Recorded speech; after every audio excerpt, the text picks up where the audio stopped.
बिस्मिल्लाहिर्रहमानिर्रहीम। Ladies and gentleman, अस्सलामु अलैकुम व रहमतुल्लाहि व बरकातुहू। नाज़रीन इकराम, आज की इस वीडियो में हम अल्लाह ताला के फ़ज़ल व करम से कुरान करीम के चैप्टर नंबर 24 सूरह नूर को स्टार्ट करने जा रहे हैं। और आज की वीडियो का हमारा टॉपिक एडल्ट्री एंड फोर्निकेशन इन इस्लाम के हवाले से है, जिसको हमने सूरह नूर की फ़र्स्ट 2 वर्सेस से पिक किया है। तो आप सबसे गुजारिश है कि अगर आपको हमारा मैसेज पसंद आए तो हमारे इस पैगाम को अपनी कम्युनिटी के दीगर अफराद तक भी शेयर कीजिए और इस कार खैर में हमारा साथ दीजिए। तो आइए बिना टाइम वेस्ट के अपने आज के इस यूनिक से टॉपिक की जानिब बढ़ते हैं। Ladies and gentleman, as we now that कि आज हमारी सोसाइटीज़ में आपको पता है कि जैसा कि को सिस्टम बहुत कॉमन है, आप देखें each and everywhere, each and every department में, each and every aspect, each and every field of life, आप देखें वहाँ को सिस्टम ही एग्जिस्ट करता है। आप देखते हैं कि इसके जो सबसे ज़्यादा साइड इफ़ेक्ट्स ये पड़े हैं कि इसमें जो आपस में ऑपोजिट जेंडर्स के दरमियान जो रिलेशनशिप्स होते हैं उनमें बहुत बहुत बहुत इजाफा होता जा रहा है। एज़ यू नाउ दैट कि हमारे यहाँ किस तरह डेटिंग्स में, हमारे यहाँ रिलेशनशिप्स में, हमारे यहाँ फ़िज़िकल सेक्सुअल रिलेशनशिप्स में कितना इजाफा हो रहा है। यहाँ तक अब नौबत आ गई है कि अब तो शादीशुदा अफराद जो मैरिड लोग हैं वो भी महफूज नहीं रहे, और यहाँ तक कि अब पूरी दुनिया में एक्स्ट्रा मैरिटल अफेयर्स भी बहुत तेज़ी से बढ़ते जा रहे हैं। आप जब देखते हैं तो आप शॉक्ड होते हैं, और हमारी सोसाइटी में ये चीज़ बहुत तेज़ी से ईच एंड एवरी सोसाइटी में बहुत ग्रोथ करती जा रही है। और आप इमेजिन नहीं कर सकते कि ये हमारी सोसाइटीज़ के लिए कितनी कैंसरियस, कितनी डिज़ास्ट्रस हो सकती है ये चीज़। आप जब इसको रिलीजियस पॉइंट ऑफ व्यू से देखते हैं सबसे पहले, तो एज़ यू नो दैट कि अगर आप बाइबल की स्टडी करें, आप ओल्ड टेस्टामेंट की स्टडी करें, और आप इस्लाम में कुरान की स्टडी करें, आपको जो एक्स्ट्रा मैरिटल अफेयर्स, या आप समझ लें कि जो ज़िना है, जो एडल्ट्री फोर्निकेशन है, जो सेक्सुअल रिलेशनशिप हैं, ये इन तमाम अदयान में प्रोहिबिटेड, हराम करार दिए गए हैं।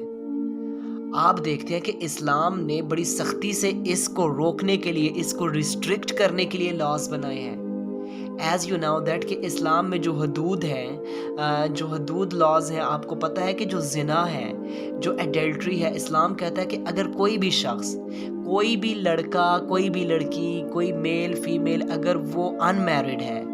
तो वो आपस में सेक्सुअल रिलेशनशिप करता है, कायम करता है, तो ऐसी सूरत हाल में अगर 4 गवाह हो जाएं, या तो वो शख्स खुद अपने में 4 बार गवाही दे दे, तो ऐसी सूरत हाल में इस शख्स पर हद वाजिब हो जाती है, और उस पर 100 टाइम फ्लोग्ड किया जाएगा, उसे 100 कोड़े लगाए जाएंगे। ये इस्लामिक लॉ में उसकी पनिशमेंट है। और इसके अलावा अगर वो मेल और वो फीमेल अगर वो मैरिड हैं,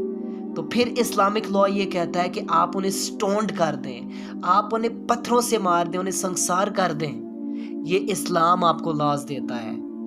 हालांकि आप देखते हैं इससे पहले प्री इस्लामिक रिलीजन्स में भी ये कॉन्सेप्ट पाया जाता था, उनमें भी इसी किस्म के लॉज पाए जाते थे। लेकिन आज की जो मॉडर्न वेस्टर्न वर्ल्ड है वो कहती है कि इस्लामिक लॉज जो हैं वो बहुत बैरबैरिक हैं, वो इस्लाम को बैरबेरियनिज्म के साथ जोड़ते हैं, और वो इस्लाम के इन लॉज की वजह से इस्लाम पर एतराज़ करते हैं। हालांकि आप ज़रा देखें, इस्लाम ने ये जो ज़िना के सख्त कवानीन बनाए हैं ना, ये मेरी और आपकी माँ, बहन, बेटी की इफ़्फ़त व असमत, उनकी इज़्ज़त, उनकी रिस्पेक्ट को प्रोटेक्ट करने के लिए बनाए हैं। आज आप देखें ना, हमारी सोसाइटी में हम में से हर कोई शख्स नहीं चाहता कि हमारी माँ, बहन, बेटी, बीवी से कोई भी शख्स आकर फिजिकल रिलेशन रखे, उनके साथ कोई ज़िना करे। लेकिन हम दूसरों की माँ, बहन, बेटी के साथ जाकर फिजिकल रिलेशनशिप कायम कर लेते हैं। कैसी हाइपोक्रेसी है, कैसी मुनाफिकत है हमारे रवैयों में कि हम में से कोई शख्स ये नहीं चाहता कि हमारी माँ, बहन, बेटी के साथ कोई इस तरह का फेल करे। तो जब हम नहीं ये चाहते तो फिर दूसरे लोग भी ये नहीं चाहते। हमें उनको भी तो, उनकी साइकी भी तो समझनी चाहिए कि हम में से कोई भी शख्स ये नहीं चाहता कि उसकी माँ, बहन, बेटी के साथ ऐसा अमल किया जाए, ऐसा घिनौना अमल किया जाए। तो जब हम नहीं चाहते तो कोई भी नहीं चाहता, लिहाजा हमें इस चीज़ को समझने की ज़रूरत है। अगर हम इंटेलेक्ट रखते हैं, हम अक्ल रखते हैं। इसके अलावा आप देखें तो इस्लाम ने जो ये लॉज दिए हैं, یہ ہماری لینیج کو مینٹین رکھنے کے لیے کہ آپ ان کنٹریز میں دیکھیں جدھر ان کے خلاف کوئی لاز نہیں ہے، جدھر سیکشل ریلیشن شپ بہت کامن ہو رہے ہیں، آپ ادھر دیکھیں ادھر وہ اقوام آئیڈینٹی کرائسس کا شکار ہو گئے ہیں۔ آنے والی نسل کی کوئی آئیڈینٹی نہیں ہے، کوئی تشخیص نہیں ہو پاتی